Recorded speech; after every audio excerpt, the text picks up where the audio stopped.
दोस्तों, वसुंधरा, उम्र 42 वर्ष।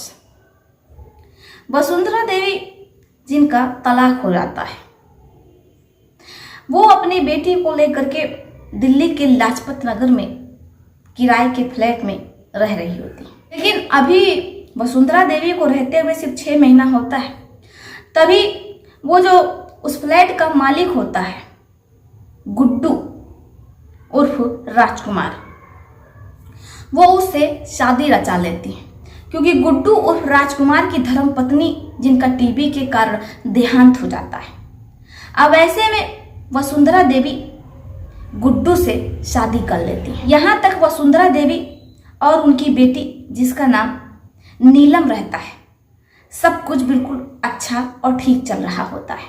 जैसे ही गुड्डू उर्फ राजकुमार की शादी इतनी कम उम्र की महिला यानी कि वसुंधरा देवी से हो जाती है, तो फिर वो पूरा दिन वसुंधरा देवी के साथ बंद कमरों में ही पड़ा रहता है।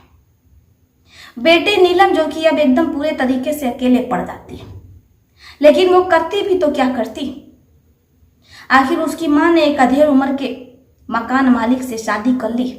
अब वो फ्लैट की मालकिन बन चुकी है और नीलम भी उस फ्लैट की मालकिन ही है।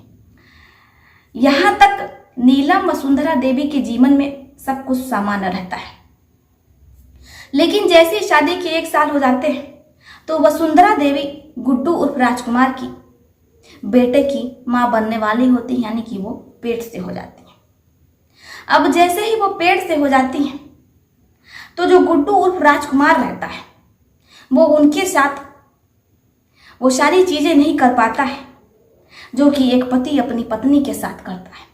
इसीलिए वो परेशान रहने लगता है, क्योंकि उसे तो लत लग चुकी थी वसुंधरा देवी के साथ संबंध बनाने की।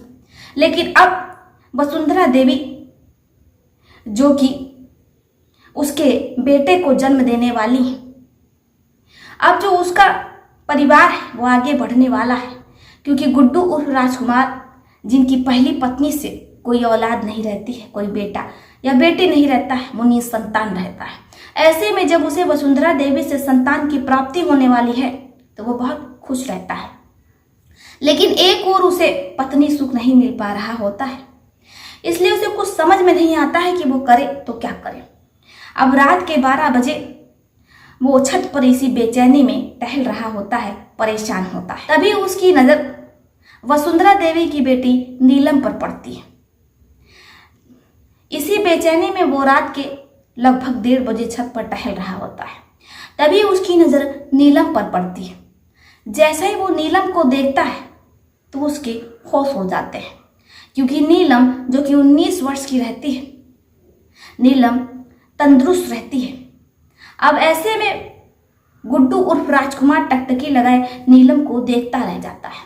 कुछ देर देखने के बाद वो नीलम के कमरे में घुस जाता है, दरवाजे की कुंडी लगा देता है और फिर नीलम के साथ सुबह तक वो सारी चीजें होती हैं। नीलम खुद को बचाने का प्रयास करती है, लेकिन आखिर वो खुद को बचाने में असफल होती है। उसे समझ में नहीं आता है कि वो अपनी माँ को ये पूरी बात बताए कि नहीं बताए।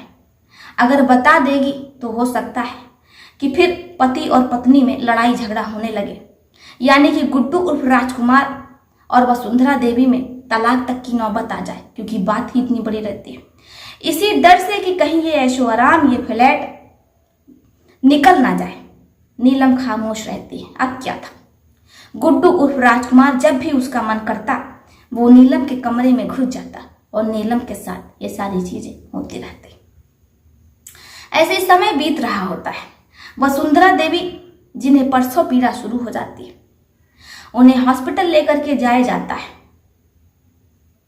वसुंधरा देवी जो एक बेटे को जन्म देती है, लेकिन उस बेटे के जन्म के साथ ही वसुंधरा देवी इस दुनिया को छोड़ करके चली जाती है। नीलम का रो रो करके बुरा हाल रहता है कि वो करे तो क्या करे। अब वो अपने पापा को फोन करती है। जैसे ही उसके पिता सुनते हैं कि उनकी पत्नी अब इस दुनिया में नहीं रही, तो अंतिम संस्कार के लिए वो घर आते हैं। अब किसी तरीके से वो अपनी पत्नी का अंतिम संस्कार करते हैं, बेटी को चुप कराते हैं। फिर इसके बाद वो अपनी पत्नी के पास लौट जाते हैं, क्योंकि उन्होंने शादी कर ली थी, जैसे कि वसुंधरा देवी ने गुड्डू उर्फ राजकुमार से कर ली थी। अब नीलम बिल्कुल अकेले पड़ जाती है। एक और उसकी माँ उसकी गोद में एक छोटा भाई छोड़ करके गई है, उसका लालन पालन भी करना है, इसलिए नीलम हिम्मत नहीं आती। वो अपने छोटे भाई की देख रेख करती है। समय बीत रहा होता है, लेकिन जो गुड्डू उर्फ राजकुमार रहता है, अब वो नीलम के साथ पति पत्नी की तरह ही रहने लगता है। नीलम जो अब एक अधेड़ उम्र के साथ लिव इन में रहने को मजबूर हो जाती है, क्योंकि उसे पता था कि वो पढ़ी लिखी नहीं है। ऐसे में वो करती तो क्या करती, उसके सर पर छत भी नहीं है और उसके पास एक छोटा भाई है। और अगर ऐसे में वो गुड्डू उर्फ राजकुमार को छोड़ देती है तो फिर वो कहाँ जाएगी, क्योंकि उसके पिता ने तो शादी कर ली है।